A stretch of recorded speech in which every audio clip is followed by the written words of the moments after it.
పీఎస్సీతో పాటు పీయూసీ అంచనాల కమిటీ ఎన్నికల్ని బాయ్కాట్ చేసింది వైసీపీ. పీఎస్సీకి ఎన్నిక నిర్వహించడంపై వైసీపీ అభ్యంతరం వ్యక్తం చేసింది. పీఎస్సీ చైర్మన్ పదవి ప్రతిపక్షానికి ఇవ్వడం ఆనవాయితీగా వస్తోందన్నారు పెద్దిరెడ్డి. సాంప్రదాయానికి విరుద్ధంగా ప్రభుత్వం వ్యవహరిస్తోంది అన్నారు ఆయన. నంబర్తో సంబంధం లేకుండా ప్రతిపక్షానికే పీఎస్సీ ఇస్తారని చెబుతున్నారు బొత్స. కూటమి ప్రభుత్వం కొత్త నినాదాన్ని తీసుకొచ్చిందని, ప్రభుత్వ పద్దులకు ప్రభుత్వమే ఎలా లెక్కలు చూస్తుందని ప్రశ్నించారు బొత్స. రాబోయే తరాలకు చెడు సంకేతాన్నిస్తున్నారని అన్నారు. పీఎస్సీ పీయూసీ అంచనాల కమిటీకి పోలింగ్ పెట్టబోతున్నారు.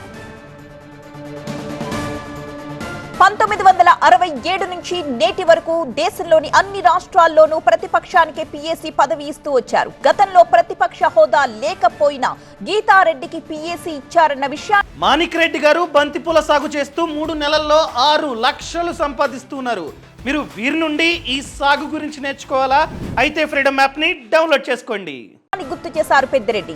అధికారంలో ఉన్న వాళ్లు పీఎస్సీ తీసుకోవడం ఇప్పటి వరకు జరగలేదన్నారు. ఆఫ్ఘనిస్తాన్ సంస్కృతిని ఏపీకి తీసుకొచ్చారని మండిపడ్డారు వైసీపీ నేతలు. నంబర్తో సంబంధం లేకుండా ప్రతిపక్షానికే పీఎస్సీ ఇస్తారంటున్నారు మండలిలో విపక్ష నేత బొత్స సత్యనారాయణ. సాంప్రదాయానికి విరుద్ధంగా ప్రభుత్వం వ్యవహరిస్తోందన్నారు ఆయన.